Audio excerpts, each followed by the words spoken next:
Hi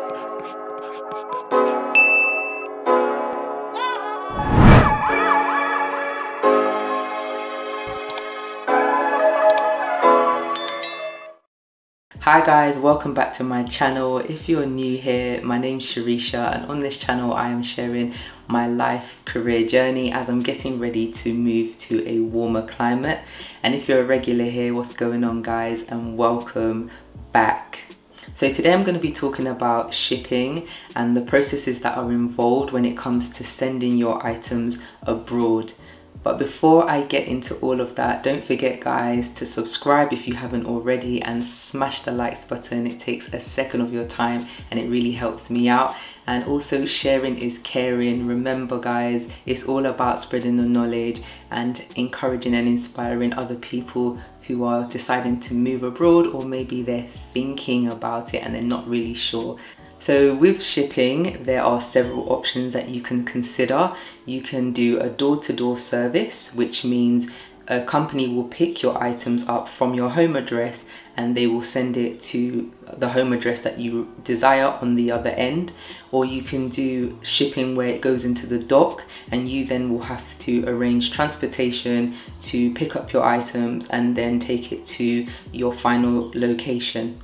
So with door-to-door shipping, you can either fill a van if you've got a lot of large items, so things like sofas, your bed, desks, any kind of wardrobes, large furniture. You might need something like a van. If you're only sending smaller amounts of stuff, so maybe you're shipping out like electronics, like, you know, a blender, microwave, you might opt for shipping boxes. It's usually a set price for barrels. We got our barrels for about, I think, between 80 to 90 pound each, and we've got 2 barrels. And then with the boxes, depending on the dimensions, the company will charge you accordingly. So it's not by weight, it's actually by the size of the boxes. The other option that you have is having a shipping container to yourself. Now these containers are very large, but they are very ideal if you're shipping things like a car, or you have a big home and you have a lot of items. Also, some people opt to actually share their shipping container to bring costs down, because shipping containers can cost in the region of 5k plus. And then you have to think about any costs that you may have to pay when your shipping container reaches the dock. So it's really important that you check the prices and the regulations for importing goods to the geographical location that you're heading to, because it does differ from country to country. Another thing to think about as well is hazardous items. So really do check the rules on the websites for the country that you're shipping into, because certain items cannot go by a plane, or they cannot go via shipping, or they have to be wrapped and packaged in a set way to ensure that there's no kind of explosions of that nature. So do think about the things that you're sending, because the last thing you want is to end up being fined, or you find that, you know, your actual goods are refused entry into the country. Now when it comes to actually preparing your goods for shipping, it is so important that your wrapping skills are A1, because the last thing you want is when you get your boxes, your barrels on the other end, things are broken. And especially if you're going to be in that country for a while, it's a cost thing, damages to other items that may be in your boxes or your barrels. So making sure that you buy bubble wrap, a good quality bubble wrap. Also, you want to get the wrapping cling film, which is really good as well, some really strong masking tape, and some good Sharpie pens.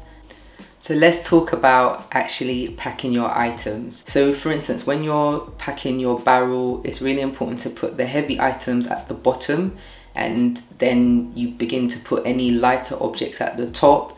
Also making sure things like glass and anything that can be broken quite easily is really wrapped properly. Like you're gonna have to wrap the hell out of your items just for that added security. And what I found with the packing boxes that I bought, I didn't just tape outside of the boxes. I went actually inside and just literally went back and forward across the corners, did crosses in the middle just to secure the bottom, because if you think about it, these boxes are going to be lifted, so you don't want the bottom of the box to suddenly just break. And after we used masking tape to tape up all the edges and stuff, we also then wrapped them with the cling film just to give it that added security.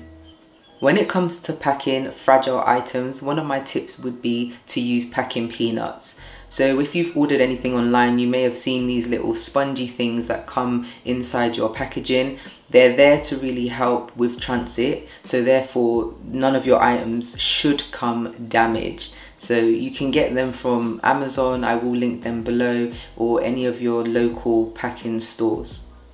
And as we're going to also be shipping things like our sofas, you can purchase special wrapping packaging that is really good for things like chairs, especially because we have leather chairs and you don't want anything to rip through or scratch the material. One kind of handy tip I would say as well is putting things like cardboard around the base of your sofas, so it just stops any dust and dirt getting up in there. So let's talk about labeling your items. This is very important. You want to make sure that firstly the address and the contact details of yourself or whoever's going to be collecting your goods on the other side is very clear and readable. I would advise to probably use capital letters, very bold writing, and also for myself, I actually laminated the address labels and with the contact number of the person collecting our items, and that then went on the box, and we finally wrapped the box with the cling film so it really held it secure. If you are just going to write directly onto the box, I would do that first and then wrap your box after, because if elements like water gets on the address, the last thing you want is your items not getting to where they need to. So shipping can take from 4 weeks to 6 weeks or longer depending on your geographical location. So if you are planning to move or live somewhere for a long period of time and you need your items for when you get there, make sure you really plan in advance your shipping dates. And I would also add just some extra time in case things are a bit delayed. So we are using a door-to-door shipping company called Jobyco.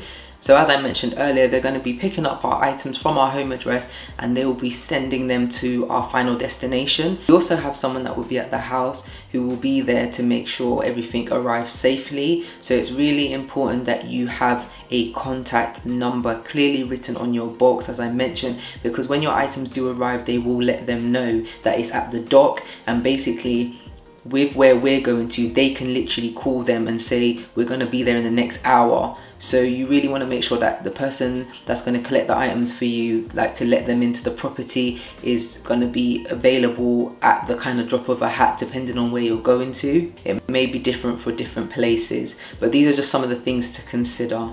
So when it comes to actually costs, it does vary from company to company. So the best thing to do is, once you know how many boxes or barrels you're gonna be sending or what items of furniture, so like they charge separate for TVs, sofas, your bed, your desk, so you have to have a list of all the items that you're thinking of shipping in order to get a quote. So we have opted to get a van, because obviously until they actually come, they can't really give you an exact quote, which can be a little bit like, oh, I don't know what to kind of say for. So what they did is they gave us like the highest figure. So once in your mind, you know, okay, it's gonna actually be like, you know, £3,000 as the highest. Then if it obviously comes a bit lower, then happy days, you've saved some money. You can ship small items as well, so don't feel like you have to ship only like lots of big boxes. So one tip I would give you to save costs as well, if you've got lots of small boxes, I would buy a large box and put them all in one. Don't send lots of separate boxes because you will be charged per box. So don't worry if you don't have your old TV box or you've got kind of items that are irregular shapes. You can find so many packing boxes of all different dimensions. I will link some of the different boxes that I've purchased in the description. So I hope you found this video useful. If you're shipping at the moment or you're preparing to ship, do hit me up and let me know what have been some of your challenges, what are some of your tips to share with other viewers. Don't forget to subscribe if you haven't already. Smash the likes button. Thanks for watching guys, and I'll see you in my next video.